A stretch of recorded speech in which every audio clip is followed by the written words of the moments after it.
All right, man, my dog just got him a new bike, so he lucky his bike doing good. I thought it was make a long story short, my oil filter bust first, gang. Oil was everywhere. Fixed that.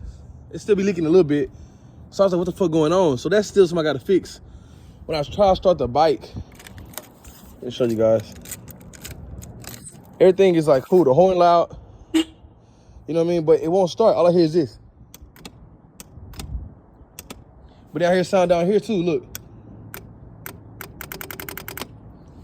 So I don't know what it is, man. We're trying to figure it out. I think it's my stator, but I don't know for a fact. So we're gonna try to, I thought it was my rectifier, because I do feel a click back here if you listen, see?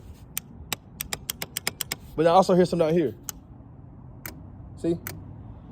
So I don't know. But everything, so you guys know, man, let me know what you guys think. And it's an 05 ZXR. We'll give